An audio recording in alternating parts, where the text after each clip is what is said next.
Okay,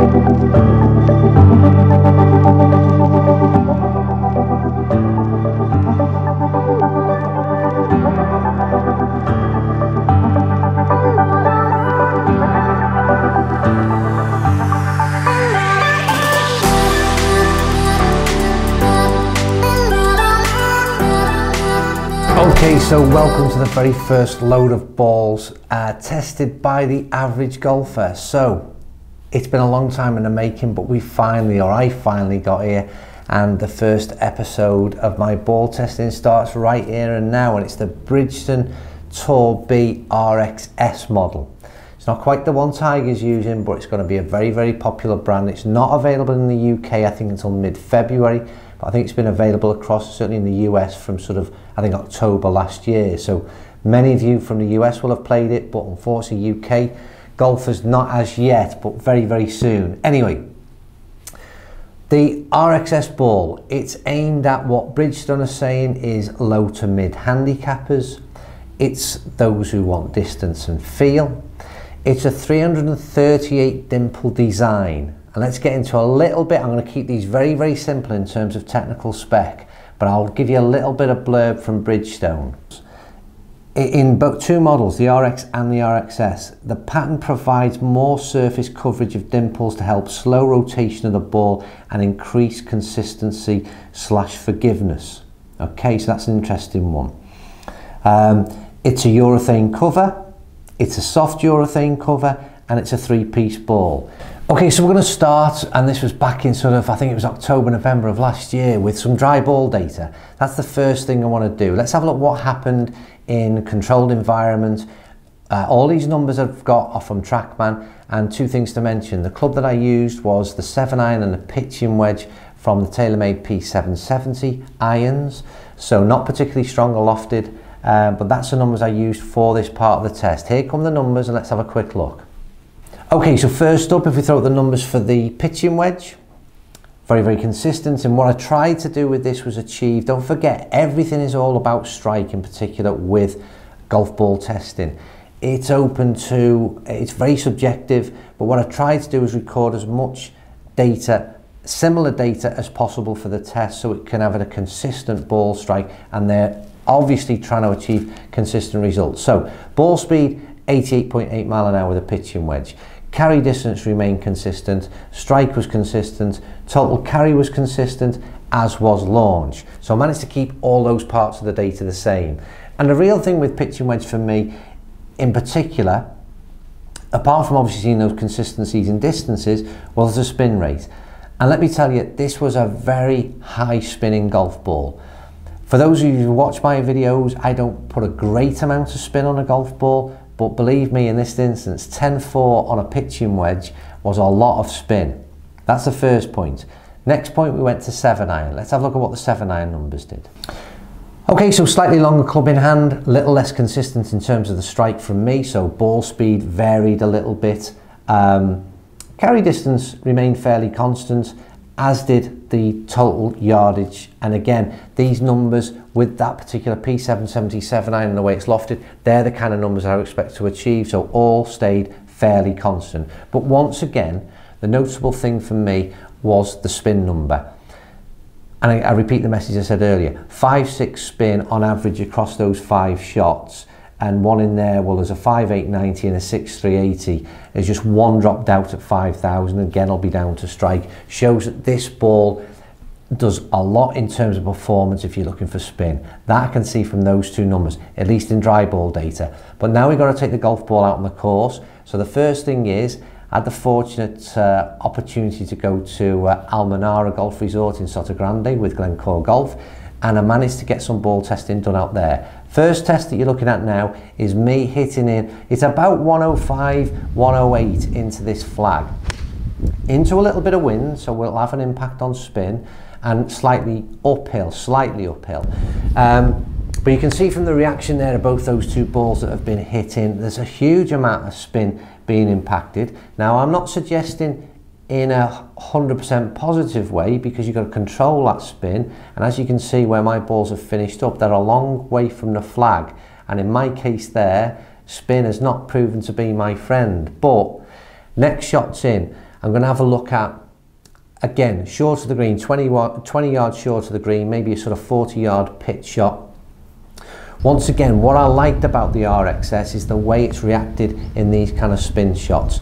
First shot better than the second one in terms of strike, and as you can see, the way the ball has reacted again and checked up on that first ball slightly better than what happened on the second. However, on both shots, again, you can see that the ball has reacted very, very well, and it's in and around where you'd want to be from the kind of strike that I achieved. Final thing then was to go on to the putter, and from putter, obviously what you're looking at is, I think this is very much a personal preference. So for me, it's about sound, which then resonates to feel, and all I can say is it had a nice soft feel to it, and you'll see throughout the reviews that I do, that's the kind of feel that I like, but it's not the feel that everybody likes. So I don't like a ball to be too clicky in terms of sound. I like a more softer feel, and I think that's what the RXS does. So it's very much about what you are looking for from your golf ball. Now then, the way I'm going to end all these videos, because I don't want to get these too long, the golf balls, I can't make them the most exciting videos there will ever be, but I'm going to do them all the same. But what I'm going to end with is I'm going to score these balls as I see them in categories. So here we go, here come the categories now.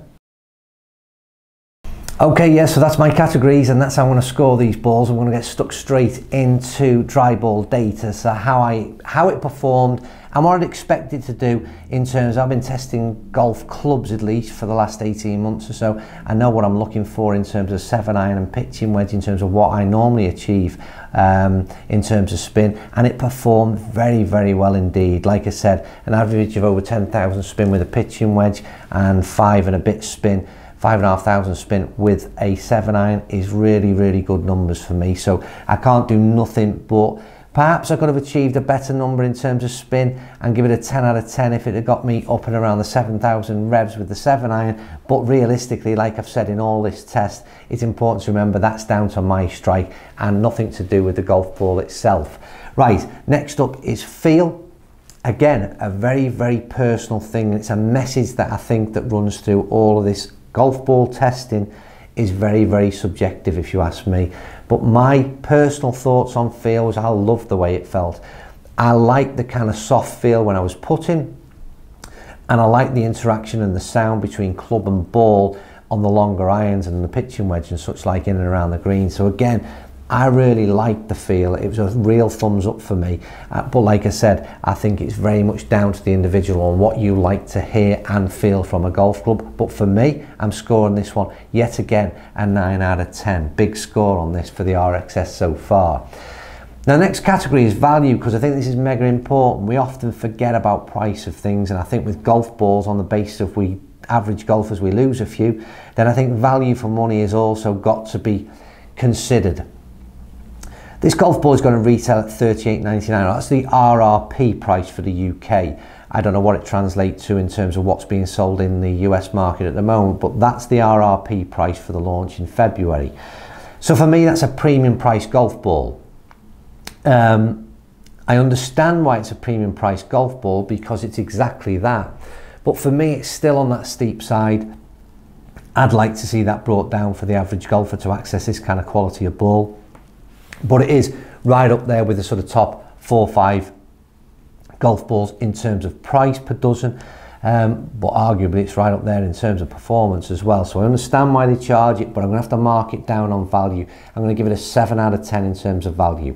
Right, next up is performance, and I'm talking now about the overall package. So what I've seen out on the golf course across a number of shots, consistency of performance both in ball flight, in and around the greens, pitching wedges in, and how it felt off the putter. And I've got to say, once again, overall performance of this golf ball was very, very consistent. It was impressive start to finish. So I would score it a 9 out of 10. So really good numbers, apart from the value maybe dipped a little. The overall average on this ball gives it an 8.5 out of 10. Like I said, value impacting on that, unfortunately, but this is, I suppose my summary would be this: would I gain this golf ball? Yes, damn right I would. This ball is impressive. I really, really liked it. I wanted to start off on a positive note. I've picked this golf ball for a reason. Yes, it's a very, very impressive golf ball. I think, like I said, if you can afford and if you're prepared to pay that kind of money for your golf balls, if you're purchasing balls at that kind of money already, and you're comfortable with that, then you won't be disappointed. It is a top ball, and I would imagine that release in February, I think it's doing really well in the US market, but I think in release in February it'll be a very, very popular golf ball this year in the UK and across the world as well. So that is me finished with the very first golf ball test by the average golfer. Hope you enjoyed that one. I'm trying to keep them short and sweet. Like I said, they're not the most interesting reviews in the world, but I'm doing as best as I can to get that information across to you in an interesting and informative way. Anyway, thumbs up if you like the video, comments down below if you have any questions about this golf ball. Subscribe if you don't already, but most of all, thanks for watching, enjoy your golf, and I'll see you soon on Untitled TV.